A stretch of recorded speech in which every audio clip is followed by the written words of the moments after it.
Sa video na ito malalaman niyo ang kwento ni Mang Andres, isang magsasaka na naghanap ng paraan para umasenso sa buhay. Sa kanyang paghahanap, nakatagpo siya ng isang lumang libro na naglalaman ng mga ritual at seremonya na magbibigay raw ng katuparan sa kanyang mga healing. Sa kabila ng babala ng isang matandang babae, nagdesisyon si Mang Andres na subukan ang ritual sa isang abandonadong kapilya. Pero sa halip na swerte, isang nakakatakot na aswang ang kanyang nakaharap at ang kanyang buhay ay nagbago magpakailanman. May nais lang akong i-share na karanasan ng isang kakilala. Hindi ko na siya papangalanan kasi baka magalit sa akin. Pero tawagin na lang natin siyang Mang Andres. Taga-probinsya si Mang Andres. Magsasaka. Mahirap lang. Pero nagsusumikap para maiahon sa hirap ang pamilya. Sa sobrang hirap ng buhay ay kung ano-ano na raw ang naisip na gawin ni Mang Andres para lang umasenso.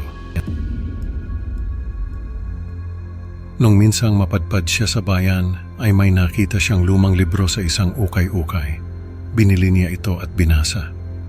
Naglalaman daw ng mga ritual at seremonya ang libro. Isa sa mga ritual na nakapukaw sa atensyon ni Mang Andres ay yung tungkol sa isang abandonadong kapilya sa bayan. Kapag daw nag-alay ka ng dugo sa altar ng kapilyang yon, ay matutupad ang anumang hiling mo. May isang matandang babae raw na nagbabala kay Mang Andres na huwag gawin ang ritual na yon. Pero hindi nakinig si Mang Andres. Sabi niya, yun na lang ang tanging paraan para umasenso siya. Naghanda si Mang Andres ng mga kagamitan para sa ritual.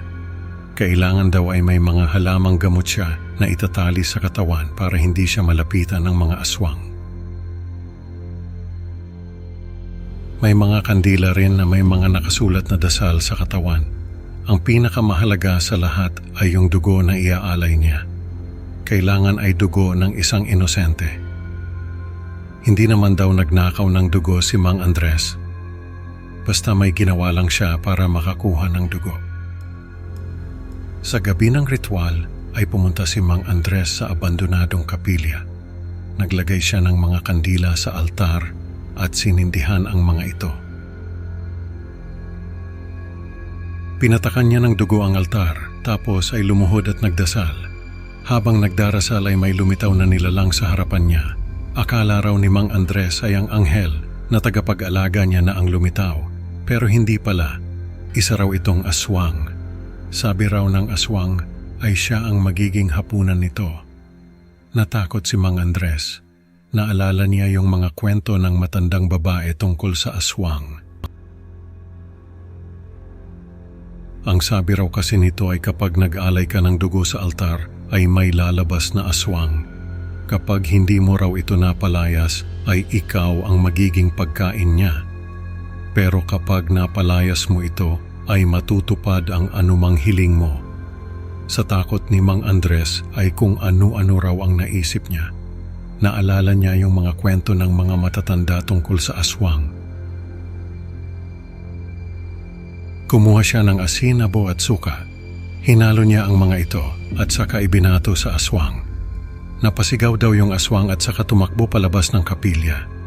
Nakaligtas si Mang Andres, pero hindi raw siya nakauwi agad.